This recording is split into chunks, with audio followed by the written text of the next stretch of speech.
আজি আমি যোৰহাট মেডিকেলত থকা 13 দিন হৈ গ'ল। এয়া 13 দিনত মই এগৰাকী বাইদেউক লগ পালোঁ। এয়া নমস্কাৰ। আৰু বাইদেৱে মোৰ ভিডিঅ' চাই আজি আহিছিলে আমাক খবৰ ল'বলৈ। আৰু বাইদেৱে বোলে কি আমি মানে চাৰ্জাৰী তাত আছিলোঁ 55 নং বেডত, তাত বিচাৰি গৈছিলে ন?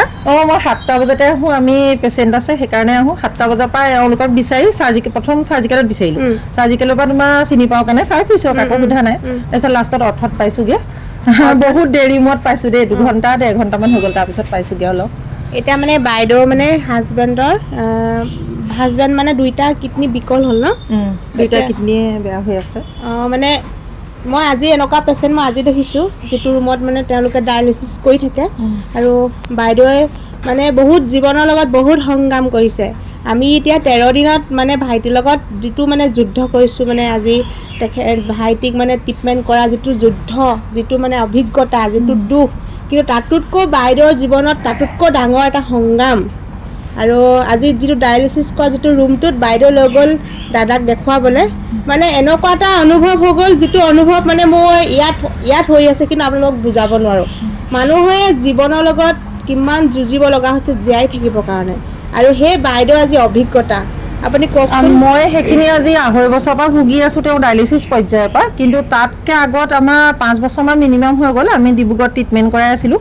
প্ৰথম যেতিয়া কিডনীটো পইণ্টটো বাঢ়িছে, পইণ্টটো বাঢ়োঁতে আমি ডিব্ৰুগড়ত আদিত্যত ট্ৰিটমেণ্ট কৰি আছিলোঁ, আদিত্য নাৰ্ছিং হোমত, কাৰণ ইয়াত যোৰহাটত তেতিয়া নাছিলে এভেইলেবল। তেতিয়া তালৈ যাওঁতেই আমাৰ মানে এবাৰতে বহুতখিনি পইচা লাগি যায়, কাৰণ আমিও মানে একেবাৰে নিম্ন মধ্যবিত্ত শ্ৰেণী আৰু মানে তেনেকুৱা তেওঁ একো নাই। তেওঁ মানে চাকৰিটো আছিলে, চাকৰিটো পাৰ্মানেণ্ট নহয়। তাৰপিছত মোৰো ধৰক দোকান এখন মই খুলিছিলোঁহে জাষ্ট, ভগৱানে কিবা ইংগিত দিছিল নি নাজানো, দোকানখন খুলিছিলোঁ। দোকানখন খোলা এমাহৰ পিছৰ পৰা তেওঁ মানে কণ্টিনিউ মানে ট্ৰিটমেণ্ট বেমাৰ ধৰা পৰিলে। প্ৰথম মানে মই কৈছিলোঁ নহয় ৰূপচী ৱাৰ্ডৰ পেজখন শেষ হ'ল, মোৰ বিশেষকৈ গম পাইছা তুমি, কাপোৰৰ দোকান এখন আছে, পেজখন শেষ হোৱাৰ পিছত মানে তাৰপিছত এটা এটাকৈ মানে লাহে লাহে মানে প্ৰব্লেমবিলাক আহি গৈছে, জীৱনৰ গোটেই প্ৰব্লেমবিলাক। কাৰণ প্ৰথম ৰাতি তোমাৰ 9টা বজাৰ পৰা যেতিয়া 2টা বজালৈকে ডায়েলিচিছ হৈছিলে, মোৰ গাড়ী ভাড়া দিবলৈ পইচা নাছিলে। মোৰ এনেকুৱা কণ্ডিশ্যন, ট্ৰিটমেণ্টে কৰিবা নে তুমি গাড়ী ভাড়াই দিবা। তাৰপিছত লাহে লাহে দিনলৈ অহাৰ পিছত মই স্কুটিতে লৈ আহোঁ, কিন্তু চিটুৱেশ্যনটো এনেকুৱা বেয়া, মানে হাঁহি মেলি থাকোঁ, কিন্তু বহুতে সুধিব পাৰে হাঁহি মেলি থকাৰ কাৰণে কিয়নো এনেকৈ হাঁহি থাকে পেচেণ্টজন এনেকুৱা, কিন্তু মই জানো ন মোৰ কণ্ডিশ্যনখিনি। মই যদি এদিন তোমাৰ হাঁহিবলৈ এৰি দিওঁ, টেনশ্যন লৈ দিওঁ, মোৰ মানে ছোৱালীজনী সৰু 8 বছৰ, তাই আৰু মানুহটোক চোৱাটো বহুত জটিল হৈ যায়। মানে তোমাৰ এনেকুৱা হয়, যদি মই এদিন চিন্তা কৰি যাওঁ, দোকান 2দিন 3 দিন মোৰ বন্ধ হৈ যায়, মাথা বিষত পৰি থাকোঁ। কিন্তু আৰু মানুহটো ডায়েলিচিছত ময়ে আনিব লাগিব, কাৰণ মই নানিলে তোমাৰ আনিবলৈ কোনোৱে নাই। কাৰণ মানুহে কয় নহয় বিপদৰ সময়তে মানুহ চিনি পাবা, বিপদৰ সময়তে মানুহ চিনি পায়।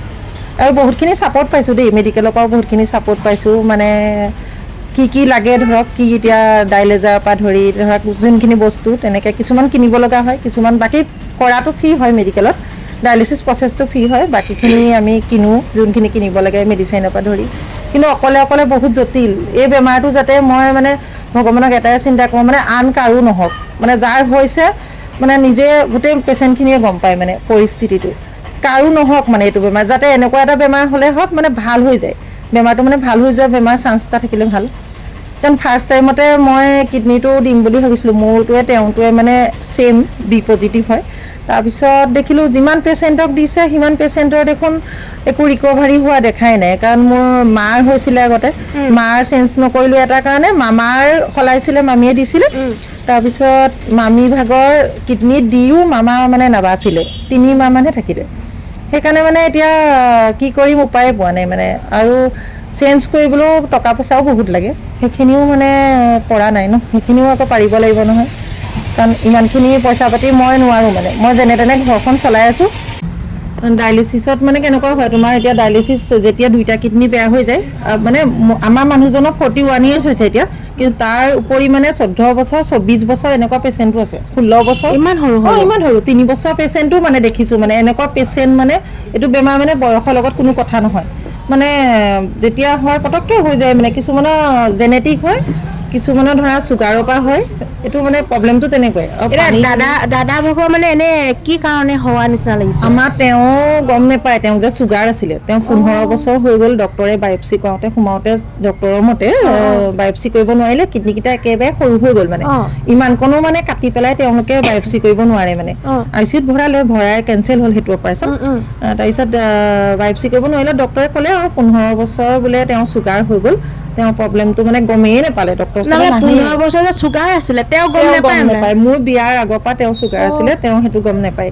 তাৰপিছত যেতিয়া মানে মই বেমাৰটোৰ কথা কৈছা, মই মানে আকৌ সৰহখন মোৰ ভাগি পৰা লিখা লাগিছে। যেতিয়া মানে মাৰ এনেকুৱা হৈ গৈছিল ন, আকৌ এটা কণ্ডিশ্যনে মানে মোৰ লগত যে আকৌ হ'ব, মই মানে এইটো কাৰণ ভাবিব নোৱাৰোঁ। কাৰণ মাক ঢুকাইছে একেটা বছৰতে, আইতা ককা মানে একেটা সমস্যাতে ঢুকাইছে নে? নহয়, আইতা ককা বেলেগ হেৰিয়াত ঢুকাইছে, কিন্তু মানে একেটা যেতিয়া মানে দুটা বছৰৰ ভিতৰত 3জন মানুহ ঢুকাই যায়, তাৰপিছত মানে মানুহজনৰ যদি বেমাৰ ওলাই কেনেকুৱা লাগে আৰু সেই চিটুৱেশ্যন। আৰু তাই তেতিয়া আমাৰ ছোৱালী ধৰা পৰোঁতে 4-5 বছৰমান আছিল আৰু এতিয়া 8 বছৰ হৈছে তাই। সেইখিনি আৰু সমস্যাখিনি। কিন্তু ডায়েলিচিছ কৰে মানে ডায়েলিচিছ লাষ্ট পৰ্যায়ত কৰে আৰু, কিন্তু তাৰ কৰি যদি ভালকৈ ৰুটিনখিনি ডক্তৰৰ মতে মানি থাকে, তেতিয়া 6 বছৰ 7 বছৰ ইয়াত পেচেণ্ট দেখিছাই নহয় তুমি, 6-7 বছৰ 8 বছৰ তেনেকৈও থাকে পেচেণ্টখিনি।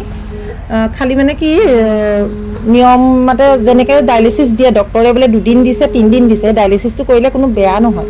ডায়েলিচিছটো কৰিলে ৰিকভাৰী হয়, পেচেণ্টজনে আৰাম পায়। কিছুমানে ভাবিব পাৰে ডায়েলিচিছ নকৰোঁ, ডক্তৰে এনেই কৈছে নহয় এইটো কৰিব লাগে। ডায়েলিচিছটো কৰিলেহে তেখেতে আৰাম পায় মানে। তেওঁ এতিয়া কেতিয়াবা উশাহৰ প্ৰব্লেম হৈ যায়, আমি ৰাতিয়ে কেতিয়াবা ইমাৰ্জেঞ্চি লৈ আহিব লগা হয়। এওঁক অফিচৰ মানুহেও বহুত হেল্প কৰিছে দেই, এইটো ফালৰ পৰা অফিচৰ মানুহে হেল্প কৰিছে। গাড়ী চাড়ী প্ৰব্লেম হ'লে কেতিয়াবা দিয়ে, লৈ আহে। তাৰপিছত তেওঁ আমাৰ ঘৰৰ ফেমিলি কিছুমানো আছে, তেনেকৈ মানে পটককৈ লৈ আহে আৰু ইমাৰ্জেঞ্চি 108 বা মাতিলে নাপাওঁ ন পটককৈ, সেইকাৰণে মানে তেনেকৈ হেল্পটো পাওঁ। সেয়া পটককৈ মানে প্ৰব্লেম হৈ যায়, মানে উশাহৰ প্ৰব্লেমটো এইটো চিটুৱেশ্যনটোৱে তেনেকুৱা মানে। আৰু ডায়েলিচিছ কৰা ইয়াত এটেণ্ডেঞ্চখিনিয়ে গোটেইখিনিয়ে জানে, তোমাৰ দেখিছে 10টা কিমানখিনি কৰি আছে। বিশেষকৈ মানে তেওঁলোকৰ চাচাপবিলাক নহয় মানে, সেইকাৰণে মেচিনৰ দ্বাৰা, যোনটো মেচিন দেখিছা সেই মেচিনটোৰ দ্বাৰাই গোটেই কামটো হৈ থাকে মানে তেওঁ মানে এক্সট্ৰাকে পাচাপ কৰিবলগীয়া বুলি নহয়, সেই মেচিনটো কাৰোবাৰ হয়, কিন্তু পাচাপটো পৰাপক্ষত নহয়। আৰু পানীটো তোমাৰ 1/2 লিটাৰ আমি দিওঁ, 1/2 লিটাৰ দিনটোৰ ভিতৰত টোটেল মিলাই 1/2 লিটাৰ। মানে জাৰ্ণিখিনি বহুত কষ্টকৰ। মই মানে মোৰ বিশেষকৈ বেছি কষ্টকৰ হৈছে মানে কি, মোৰ ফাইনেন্সিয়েল বেলেগ সুবিধা নাই, মই নিজে কৰিব লগা হৈছে, মানে বহুত সমস্যাত পৰি গৈছোঁ। মানে তোমাৰ দোকানখন চলাবলগীয়া হৈছে, এনেকুৱা হয় দোকানখন যদি আৰু মানুহটোক আকৌ ভাবোঁ দোকানখনলৈ নাযাওঁ, মানুহটোকে চাওঁ, মানে মানুহটোক এনেকুৱা সময়ত লগত থাকিলে ভাল, তেওঁ সাহস পায়। কিন্তু কি কৰিবা, কণ্ডিশ্যনটোৱে এনেকুৱা, য'ত পইচা নহ'লে নহয়, যিটো বেমাৰ পইচা লাগিবই। আৰু ছোৱালী এডমিশ্যনৰ পৰা ধৰি স্কুলৰ পৰা ধৰি গোটেইখিনি চাব লাগে ন। আৰু আমাৰ আজিলৈকে মানে ঘৰ চৰ বনোৱা নাই আৰু, আমি কোৱাৰ্টাৰতে থাকোঁ, এনেকৈ ভাড়া হেৰিয়াতে থাকোঁ। তোমাৰ সেইবোৰ সমস্যা, ঢেৰ সমস্যাও, সেইকাৰণে অকলশৰীয়া, একেবাৰে অকলশৰীয়াৰ কাৰণে বেছি সমস্যা হৈছে। ছোৱালীজনী থ'বলৈও জেগা নাই মানে, স্কুল খোলা থাকিলে ছোৱালী থওঁ, তাৰপৰা নহ'বা মোৰ মা ঘৰ বহুত দূৰ, ইয়াৰ পৰা তোমাৰ আধা ঘণ্টা লাগে, আধা ঘণ্টাত আমি মা ঘৰত থওঁগৈ, আকৌ মই ছোৱালী আনোগৈ, তাইও মেডিকেলতে টান পায় আৰু এনেকুৱা কিছুমান মানে কণ্ডিশ্যন হৈ থাকে। মানে মই আজি 2.5টাৰ পিছত যিখিনি ফেচ কৰিছোঁ মই জানো, সেইকাৰণে মানে মই কান্দি থাকিলেও মোৰ চব মানে চেছ হৈ যায়, মানে মই কান্দি একো লাভ নাইকিয়া হৈছে, কাৰণ চিটুৱেশ্যনটোৱে তেনেকুৱা।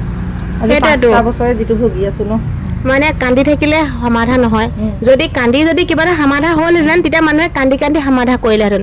সদায় ঘৰখনত কাৰোবাৰ যদি অসুখ হয়, কিবা যদি সমস্যাত হয়, যিগৰাকী মানে গাৰ্জেন বহুত শক্তিশালী হ'বলগীয়া হয়, কাৰণ শক্তিশালী নহ'লে বাকী কামখিনি কেতিয়াও সমাধান কৰিব নোৱাৰে।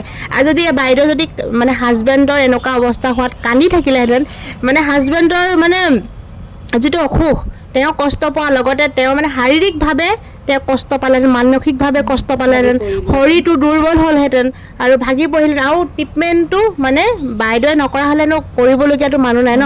আৰু এইগৰাকী বাইদেৱে ইমান সংগ্ৰাম কৰিছে জীৱনত, আৰু এগৰাকী পত্নীয়ে অনুভৱ কৰিব, যিগৰাকী পত্নীয়ে হাজবেণ্ডৰ এনেকুৱা অসুখত সংগ্ৰাম কৰি আহিছে। আৰু এই বাইদেউ চলিবলৈও বহুত কষ্ট বুলি কৈছে। আৰু বাইদেউ এটা প্ৰেছ আছে, কি কৈছিলে প্ৰেছটো? ৰূপসী বৰা মই লগাই দিছোঁ স্ক্ৰীনশ্বট, আপোনালোকে সেই পেজটো ফ'ল' কৰিব, বাইদেউক অকণমান সাহস দিয়ক। আৰু পেজটোৰ দ্বাৰাই তেওঁ এটা ইনকামৰ ৰাস্তা হ'ব, উপাৰ্জনৰ ৰাস্তা। আৰু যিটো মানে বাইদেউ এখন কাপোৰৰ দোকান তেওঁ দি আছিলে, মানে অনলাইন দিয়ে কাপোৰ। আৰু ৰূপসী ৱাৰ্ড্ৰপ বুলি আছে, ৰূপসী ৱাৰ্ড্ৰপ আছে, কোন জেগাত হৈছিলে? Jorhat Garmur JC road. Jorhat Garmur AC ৰোডতে আছে ৰূপসী ৱাৰ্ডৱ দোকানখনৰ নাম ৰূপসী ৱাৰ্ডৱ দোকানখনৰ নাম আপোনালোকে আহি ল'ব পাৰিব বাইদেউ মানে তাতে তেওঁ দোকান দি আছে কাৰণ অনলাইনৰ সুবিধাও আছে আৰু বাইদেৱে বহুত জীৱনৰ লগত সংগ্ৰাম কৰিছে আৰু মই গৈ ডাইৰেক্ট দেখি আহিলোঁগৈ মই মানে জীৱনত প্ৰথম তেনেকুৱা পেচেণ্ট মানে তেনেকৈ ডায়েলাইচিছ পেচেণ্ট দেখা নাই নহয় আজি দেখিয়ে মানে এনেকুৱা লাগিছে যে সঁচাকৈ দেই মানুহ জীয়াই থাকিবৰ কাৰণে কিমানখিনি সংগ্ৰাম কৰিব লগা হয় আৰু আজি মেডিকেলত থাকি এটা অনুভৱ কৰিছোঁ কিছুমানে যে ছুইচাইড কৰি মৰি যায় আজি জীয়াই থাকিবৰ কাৰণে মানুহে কিমান সংগ্ৰাম কৰিব লগা আছে আজি বেড যিটো মানে আমি চাৰ্জাৰী বেডত আছিলোঁ আৰু এতিয়া অৰ্থৰ তাৰ বেডত যিটো আছোঁ তাত দেখিছোঁ কিমান কষ্ট পাইছে পেচেণ্টে আৰু কিছুমানে যে নিজৰ জীৱনটো নিজে শেষ কৰি দিয়ে আচৰিত কথা নালাগে জানো কিমান মূল্যৱান জীৱন আমি এতিয়া মানুহটোক বচাই ৰাখিবলৈ মোৰ মানুহজনক বচাই ৰাখিবলৈ কিমান কষ্ট কৰিছোঁ যেনে তেনে কাইলৈ ডায়েলাইচিছ আছে বোলে পইচা পাতি মিলিব লাগিব যেনে তেনে কষ্ট কৰোঁ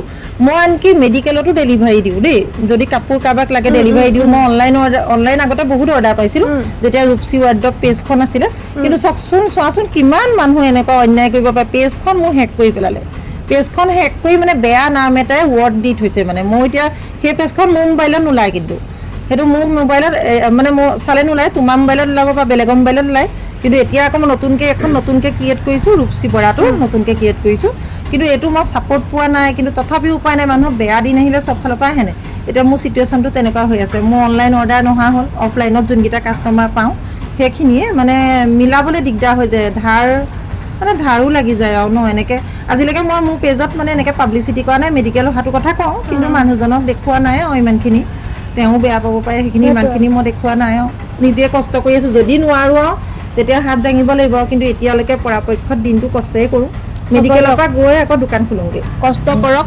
ভগৱান আছে ভগৱানে বহুত সাহস দি আছে বাইদেউক কাৰণ যি মানুহ দুখত থাকে তেওঁলোকক কোনো নাথাকিলেও ভগৱান আছে কিন্তু দেই ভগৱানে মানে যেনেকৈ নহ'লেও যি প্ৰকাৰে হ'লেও মিলাই দিয়ে আৰু মানে ভগৱান দূত হিচাপে আহিও কোনোবাই কাৰোবাক সহায় পায় সেইটো মই নিজৰ ক্ষেত্ৰতে পাইছোঁ আজি মই ইয়াত মানে চাৰ্জিকেল ইয়াত মানে মেডিকেল কলেজত মই প্ৰথম আহি মানুহক মানে যিসকলক সুধিছোঁ তেওঁলোকে মানে শিকাই দিছে যিসকলক জানিব বিচাৰিছোঁ তেওঁলোকে জনাই দিছে মানে নিজে নাজানো তথাপি আমি কাকো অন্যায় কৰা নাই আজিলৈকে কাকো অহংকাৰ কৰা নাই অন্যায় কৰা নাই যিসকলে অন্যায় অহংকাৰ নকৰে তেওঁলোকে নাজানা বস্তুটো বেলেগে শিকাই দিব আৰু যিখিনি সমস্যা মানে সমাধান হ'বই আৰু ভগৱানে মানে তেওঁলোকক ৰাস্তা দেখুৱাই দিবই আৰু যিখিনি মানুহে লাখ মানুহে বিবেকক আশীৰ্বাদ কৰিছে সেই আশীৰ্বাদখিনি সদায় মানে এটা অমৃতৰ দৰে কাম কৰিছে কাৰণ আশীৰ্বাদ যেতিয়া মানুহে দিয়ে যেনেকৈ কয় ৰাইজে নখ জোকাৰিলে নৈ বয় আৰু হাজাৰ মানুহৰ যদি আশীৰ্বাদ থাকে সি কেতিয়াও বিপদৰ সন্মুখীন নহয় বিপদৰ পৰা ৰক্ষা পৰিব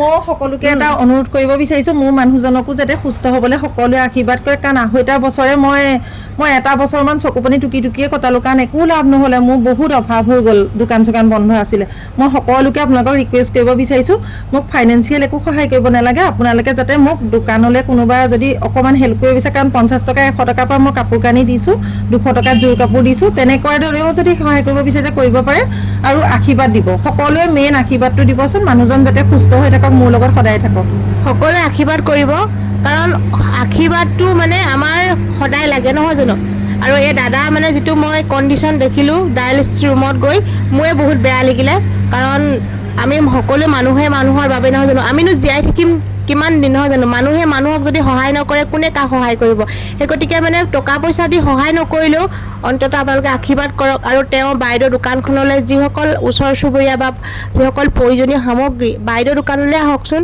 তেখেতৰ সকলো বস্তু মানে চব বস্তু এভেইলেবল আপোনালোকে ল'ব পাৰিব বাইদেউ দোকানখন মই এতিয়ালৈকে দেখা নাই বাইদেৱে কোৱা কথাখিনি কৈছোঁ আৰু আপোনালোকে নাভাবিব যে মই বাইদেউ দোকানখন প্ৰমোশ্যন কৰিছোঁ কিন্তু মই বাইদেউ সঁচাকৈ নাই কৰা দেই মই তাইক খবৰ কৰিবলৈ আহিছিলোঁ জাষ্ট তাই মোৰ কিডনীৰ বিষয় লৈ ভিডিঅ' বনাইছে জাষ্ট মানে এই কণ্ডিশ্যনটোৰ কাৰণে তাই কৈ দিছে দেই প্ৰমোশ্যন নাই কৰা সেইটো কিন্তু দোকানৰ প্ৰমোশ্যন নাই কৰা কাৰণ বাইদেউ দোকানৰ পৰা যদি প্ৰমোশ্যন কৰিলে নাই দেখা দোকানত গ'লো ন আপোনালোকে ৰূপসী বৰা পেজটোত চালেই গম পাব ৰূপসী ৱাৰ্ডৱ বুলি আছিলে আগতে সেইটো বহুতে চিনি পায় মোক ৰূপসী ৱাৰ্ডৱ যোনে ৰঙাটো আছে নাই বহুতে সোধে মানে আপোনাৰ কি হ'ল পেজখন মানে পটককৈ পাই গ'লে সোধে এইটো ভাইৰেল হোৱা নাই মানে আগৰ পেজখন চবে পাইছিলে শ্বেয়াৰ টেয়াৰ কৰিছিলে এতিয়া মানে তাই একো প্ৰমোশ্যন কৰা নাই খালি আপোনালোকক মানে মোৰ সহায় কাৰণেহে তাই কৈছে মোৰ যাতে প্ৰব্লেমখিনি অকণমান চল্ভ হয় সেইখিনি আপোনালোকে ভুল নুবুজিব, ভুল খালি নুবুজিব। তাই জাষ্ট কথাখিনি কৈছে মানে যিসকলে দুখত থাকে তেওঁলোকে বুজি পায়, আনৰ দুখটো মেডিকেলত বুজি থকা পায় মানে। চিটুৱেশ্যনটো কেনে, মানে মেডিকেলত থকা মানুহে ভালকে জানে মানে কেনেকুৱা এতিয়া condition। বাইদেৱে মানে বহুত দুখত আছে,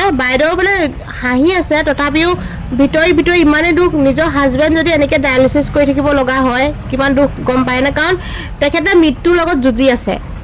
মই গম তেওঁক পায়নে? মানে স্কুটিতে লৈ আহোঁ মেডিকেললৈ, গাড়ীত নানোৱেই, স্কুটিতে লৈ আহোঁ, আকৌ স্কুটিতে নিও। বৰষুণ যদি দিয়ে ইমাৰ্জেঞ্চি তেতিয়া গাড়ীত আনো আহোঁ, কিন্তু এনেই পৰাপক্ষত স্কুটিতে অনা নিয়া কৰি আছোঁ, যেনে তেনে মই চলাই আহোঁ।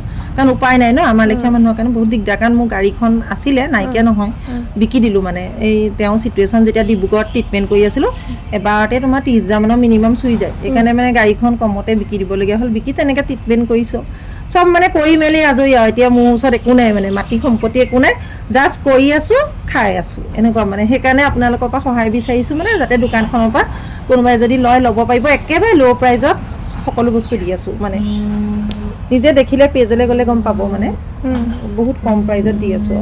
হ'ব দিয়ক, আপোনালোকক এয়াই ক'লোঁ, আপোনালোকে যিমান পাৰে বাইদেউক মানে আশীৰ্বাদ কৰিব, আৰু দোকানখনলৈ এবাৰ আহিব। তেওঁৰ দোকানখনৰ পৰা বস্তু ক্ৰয় কৰিব, যাতে বাইদেউ হাজবেণ্ডক মানে ট্ৰিটমেণ্ট কৰিবলৈ কিবা এটা মানে উপাৰ্জনৰ ৰাস্তা হয়।